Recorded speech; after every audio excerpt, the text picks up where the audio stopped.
ओम शांति। ओम शांति। ओम शांति। आज है 6 मई 2025। साकार माँ वाक्य।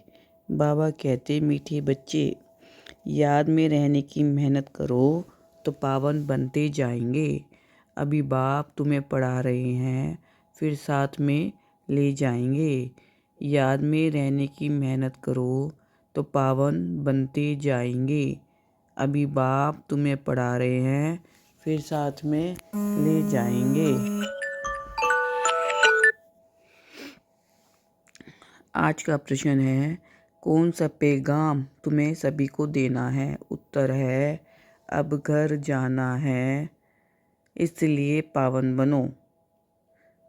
पतित पावन बाप कहते हैं, मुझे याद करो तो पावन बन जाएंगे।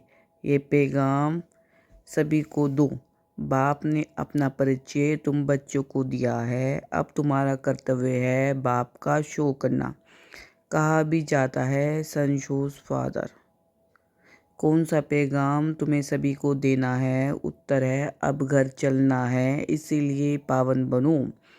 पतित पावन बाप कहते हैं, मुझे याद करो तो पावन बन जाएंगे। ये पैगाम सभी को दो। बाप ने अपना परिचय तुम बच्चों को दिया है, अब तुम्हारा कर्तव्य है बाप का शो करना। कहा भी जाता है, सन शोज फादर। गीत है, मरना तेरी गली में, जीना तेरी गली में। ओम शांति। बच्चों ने गीत का अर्थ सुना कि बाबा, हम आपकी रुद्रमाला में पिरो ही जाएंगे। ये गीत तो भक्ति मार्ग के बने हुए हैं। जो भी दुनिया में सामग्री है, जप तप पूजा पाठ, ये सब है भक्ति मार्ग। भक्ति रावण राज्य, ज्ञान राम राज्य। ज्ञान को कहा जाता है नॉलेज, पढ़ाई। भक्ति को पढ़ाई नहीं कहा जाता, उसमें कोई उद्देश्य नहीं कि हम क्या बनेंगे। भक्ति पढ़ाई नहीं है। राजयोग सीखना यह पढ़ाई है। पढ़ाई एक जगह स्कूल में पढ़ी जाती है। भक्ति में तो दर दर धक्के खाते हैं। पढ़ाई माना पढ़ाई, तो पढ़ाई पूरी रीति पढ़नी चाहिए। बच्चे जानते हैं हम स्टूडेंट हैं। बहुत है जो अपने को स्टूडेंट नहीं समझते हैं, क्योंकि पढ़ते ही नहीं हैं। ना बाप को बाप समझते हैं, ना शिव बाबा को सदगति दाता समझते हैं। ऐसे भी हैं बुद्धि में कुछ भी बैठता ही नहीं।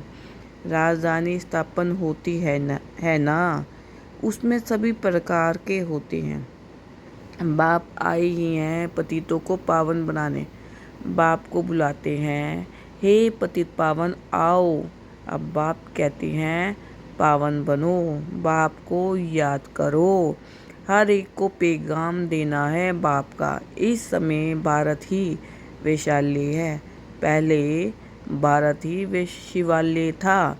अभी दोनों ताज नहीं है, ये भी तुम बच्चे ही जानते हो। अब पतित पावन बाप कहते हैं, मुझे याद करो तो तुम पतित से पावन बन जाएंगे।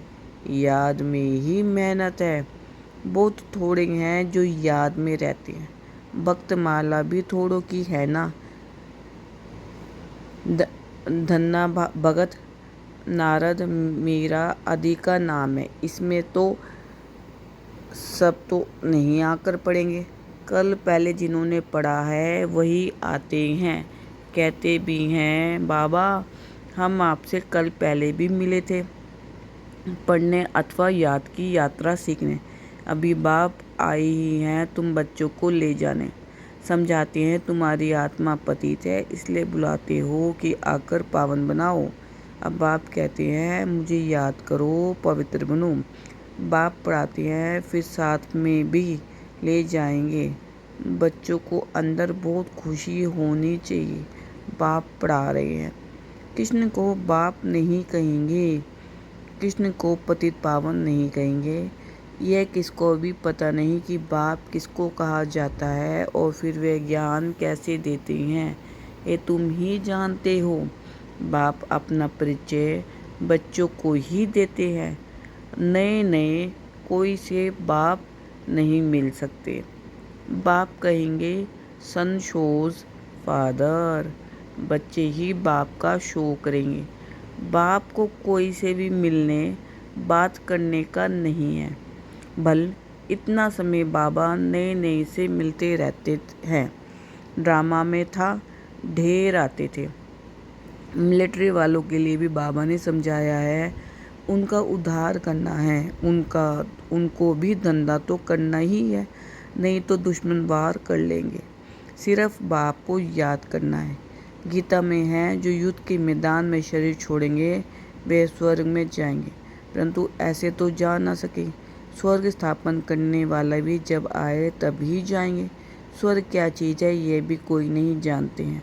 अभी तुम बच्चे 5 विकारों रूपी रावण से युद्ध करते हो। बाप कहते हैं अशरीरी भव, अपने को आत्मा निश्चित कर मुझे याद करो और कोई ऐसे कह ना सके। सर्वशक्तिवान एक बाप के सिवाय कोई को कह नहीं सकते। ब्रह्मा विष्णु शंकर को श्री नहीं कह सकते। ऑल माइटी एक ही बाप है। वर्ल्ड ऑल माइटी ऑथोरिटी ज्ञान का सागर एक बाप को ही कहा जाता है। ये जो साधु संत आदि है वह है शास्त्रों की ऑथोरिटी। भक्ति की भी ऑथोरिटी नहीं कहेंगे, शास्त्रों की ऑथोरिटी है। उन्हों का सारा मदार शास्त्रों पर है। समझते हैं भक्ति का फल भगवान को देना है। भक्ति कब शुरू हुई कब पूरी होनी है ये पता नहीं है। भक्त समझते हैं भक्ति से भगवान राजी होगा। भगवान से मिलने की इच्छा रहती है, परंतु वह किसकी भक्ति से राजी होगा? जरूर उनकी ही भक्ति करेंगे तब तो राजी होगा ना।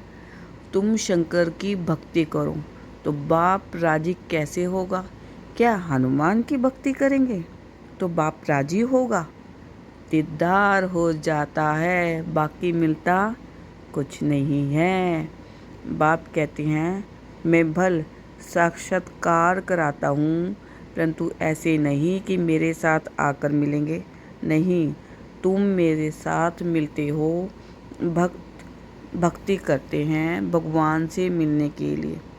कहते हैं पता नहीं कि भगवान किस रूप में आकर मिले, इसलिए उसे कहा जाता है ब्लाइंड फेट।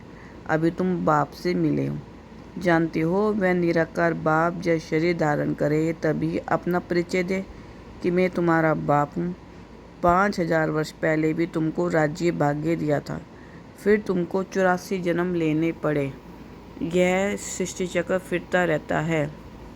द्वापर के बाद ही दूसरे धर्म आते हैं, अपना अपना धर्म आकर स्थापन करते हैं। इसमें कोई बड़ाई की बात नहीं है, बड़ाई किसकी भी नहीं है। ब्रह्मा की बड़ाई तब है जब बाप आकर प्रवेश करते हैं, नहीं तो ये धंधा करता था। इनको भी थोड़ी पता था मेरे में भगवान आएंगे। बाप ने प्रवेश कर समझाया है कि कैसे मैंने इनमें प्रवेश किया, कैसे इनको दिखाया। मेरा सो तुम्हारा, तुम्हारा सो मेरा। देख लो, तुम मेरे मददगार बनते हो अपने तन मन धन से, तो उनकी एवज में तुमको यह मिलेगा। बाप कहते हैं मैं साधारण तन में प्रवेश करता हूँ जो अपने जन्म को नहीं जानते, परंतु मैं कब आता हूँ कैसे आता हूँ ये किसको पता नहीं है। अभी तुम देखते हो साधारण तन में बाप आए हैं, इन द्वारा हमको ज्ञान और योग सिखला रहे हैं। ज्ञान तो बहुत सहज है। नरक का फाटक बंद हो, स्वर्ग का फाटक कैसे खुलता है यह भी तुम जानते हो। द्वापर में रावण राज्य शुरू होता है, अर्थात नरक का द्वार खुलता है। नई और पुरानी दुनिया को आधा आधा में रखा जाता है। तो अब बाप कहते हैं मैं तुम बच्चों को पति से पावन होने की युक्ति बताता हूँ। बाप को याद करो तो जन्म जन्मांतर के पाप नष्ट हो जाएं। इस जन्म के पाप भी बताने हैं, याद तो रहते हैं ना। क्या पाप किए हैं, क्या क्या दान पुण्य किया है, इसको अपने छोटेपन का पता है ना। श्री कृष्ण का ही नाम है सांवरा और गोरा, श्याम सुंदर। उनका अर्थ कभी कोई की बुद्धि में नहीं आएगा। नाम श्याम सुंदर है तो चित्र में काला बना दिया है। रघुनाथ के मंदिर में देखेंगे वहाँ भी काला, हनुमान का मंदिर देखो तो सबको काला बना देते हैं। ये है ही पतित दुनिया। अभी तुम बच्चों को ओना अर्थात फिक्र है कि हम सांवरे से सुंदर बने, उसके लिए तुम बाप की याद में रहते हो। बाप कहते हैं ये अंतिम जन्म है, मुझे याद करो तो पाप भस्म होंगे। जानते हैं बाप आए हैं ले जाने तो जरूर शरीर यहाँ छोड़ेंगे, शरीर सहित थोड़े ही ले जाएंगे, पतित आत्माएं भी जा ना सके। जरूर बाप पावन बनने की युक्ति बताएंगे तो कहते हैं मुझे याद करो तो विक्रम विनाश हो। भक्ति मार्ग में है अंधश्रद्धा। शिव काशी कहते हैं, फिर कहते हैं शिव ने गंगा लाई, भगीरथ से गंगा निकली, अब पानी माथे से कैसे निकलेगा।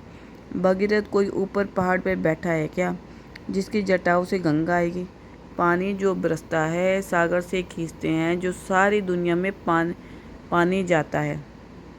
नदियाँ तो सब तरफ है, पहाड़ों पर बर्फ़ जम जाती है, वह भी पानी आता रहता है।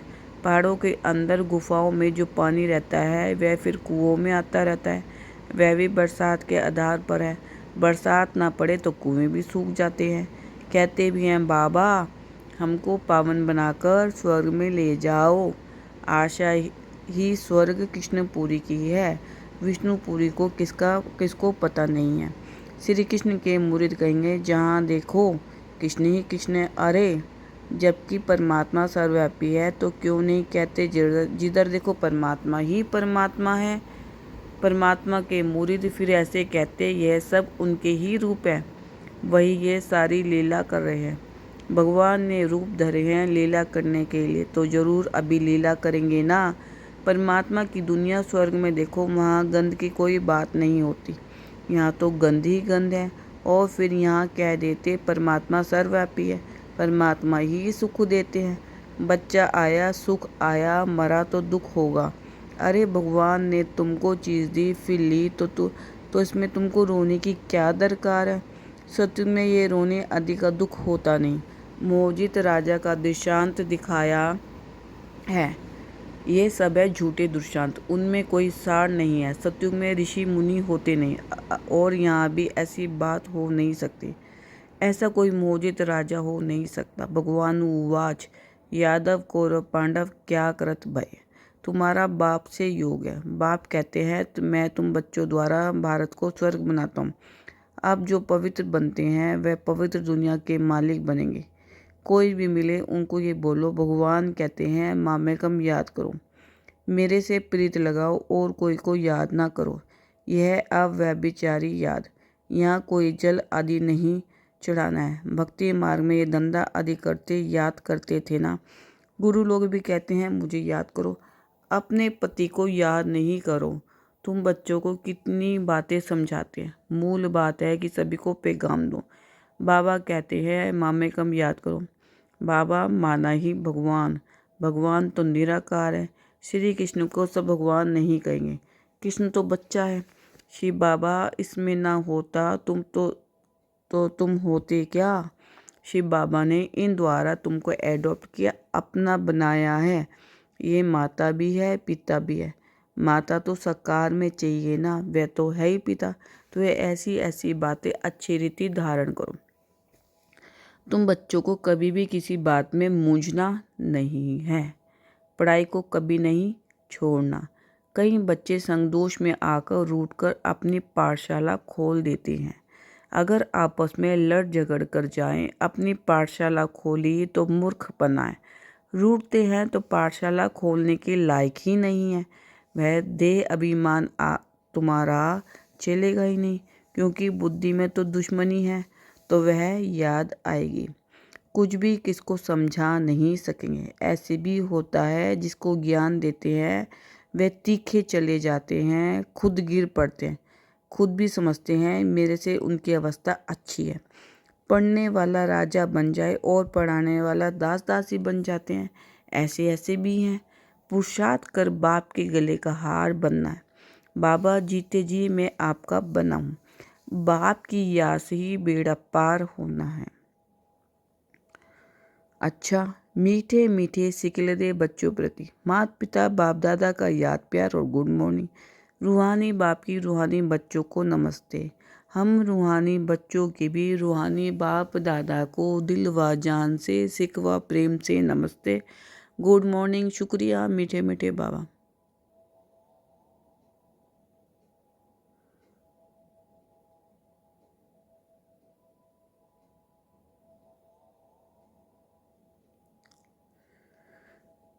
धारणा के लिए मुख्य सार।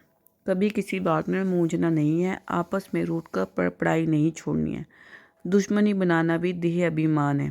संग दोष से अपनी बहुत संभाल करनी है। पावन बनना है। अपनी चलन से बाप का शो करना है। कभी किसी बात में मूंझना नहीं है, आपस में रूठ कर पढ़ाई नहीं छोड़नी है। दुश्मनी बनाना भी देह अभिमान है। संग दोष से अपनी बहुत संभाल करनी है। पावन बनना है। अपनी चलन से बाप का शो करना है। अर्थात बाबा कह रहे हैं कि अपनी चलन से बाप का शो करना है। अब बाबा ने जो आपको बनाया है, मुझ आत्मा को जो बनाया है, तो मैंने भी दूसरी आत्मा को निमित्त बनकर अपने जैसा बनाना है। मैं कैसी हूँ? मैं बाबा जैसी आत्मा हूँ। तो वो जो दूसरी आत्मा है वो कैसी बनेगी? वो भी बाबा समान बनेगी। तो कभी भी किसी को बनाओ तो कैसा बनाओ? निराकारी, निर्विकारी और निरहंकारी।